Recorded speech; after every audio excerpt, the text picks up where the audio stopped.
Peristiwa Proklamasi Kemerdekaan Indonesia. Assalamualaikum warahmatullahi wabarakatuh. Sahabat cerdas, menjelang proklamasi kemerdekaan, rakyat Indonesia menghadapi berbagai peristiwa penting. Apa saja peristiwa tersebut? Ayo kita cari tahu.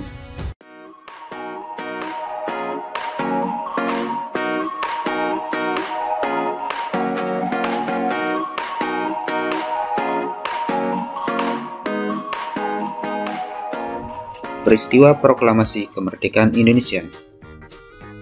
Ada beberapa peristiwa penting yang dialami rakyat Indonesia menjelang Proklamasi Kemerdekaan Indonesia.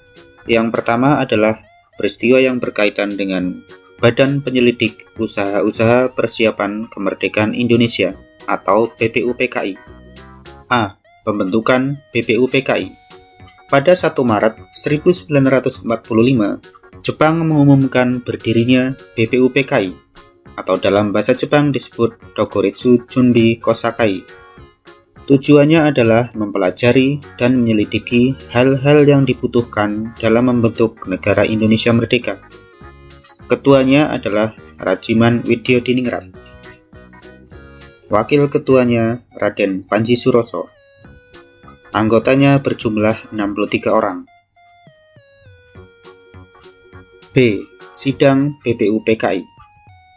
BPUPKI sidang pertama pada 29 Mei sampai 1 Juni 1945 dengan tujuan menyusun dasar negara Indonesia merdeka. 3 tokoh yang mengusulkan dasar negara adalah sebagai berikut. 1. Muhammad Yamin. Pada 29 Mei 1945 menyampaikan usulan dasar negara sebagai berikut. 1. Peri kebangsaan. 2. Peri kemanusiaan. 3.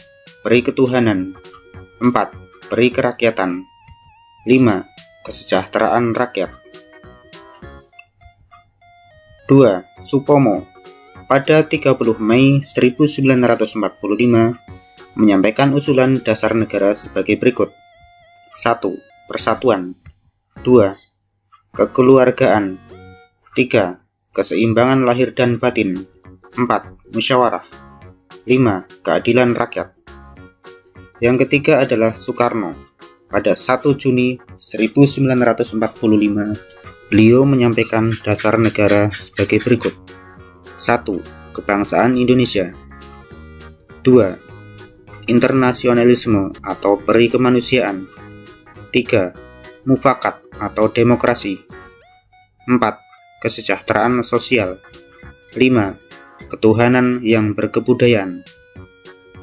Pada tanggal 10-16 Juli, BPUPKI mengadakan sidang kedua dan menghasilkan rancangan Undang-Undang Dasar untuk Indonesia Merdeka.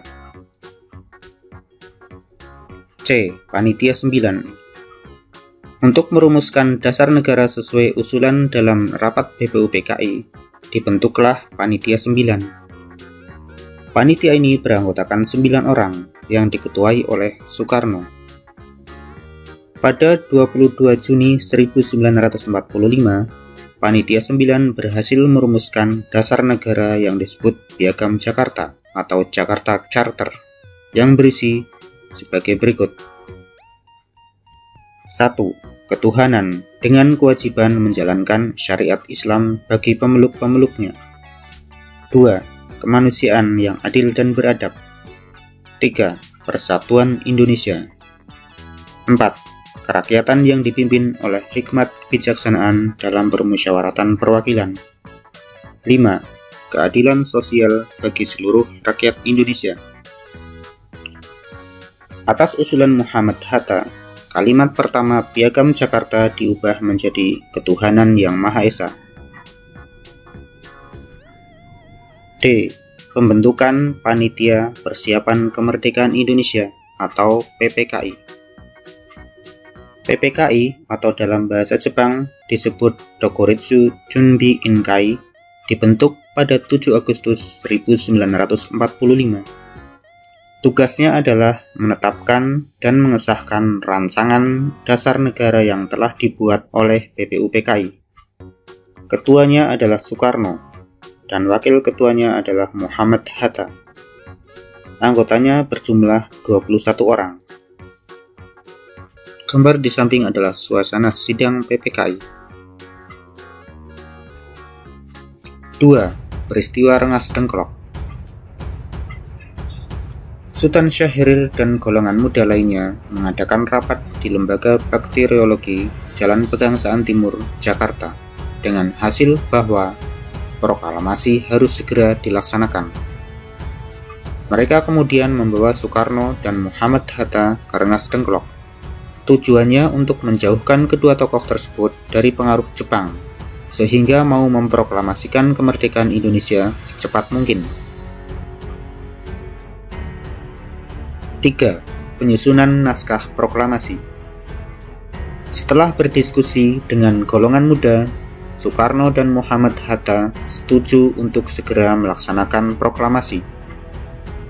Bikana dan Yusuf Punto membawa kedua tokoh tersebut kembali ke Jakarta. Soekarno kemudian memimpin rapat PPKI di rumah Laksamana Tadashi Maeda. Rapat tersebut bertujuan menyusun naskah proklamasi kemerdekaan Indonesia. Kalimat pertama naskah proklamasi diusulkan oleh Ahmad Subarjo. Kalimat kedua diusulkan oleh Muhammad Hatta. Kemudian ditulis tangan oleh Soekarno. Selanjutnya diketik oleh Sayuti Melik. Berikut adalah teks proklamasi yang telah diketik oleh Sayuti Melik. 4. Adalah peristiwa detik-detik proklamasi kemerdekaan Indonesia. Awalnya, proklamasi hendak dilakukan di lapangan Ikada. Untuk menghindari bentrokan dengan tentara Jepang, tempat pembacaan proklamasi dipindahkan di Jalan Pegangsaan Timur nomor 56, Jakarta, pada hari Jumat 17 Agustus 1945, pukul 10.30. Pembacaan teks proklamasi dilakukan oleh Soekarno, didampingi Muhammad Hatta dan para tokoh nasional.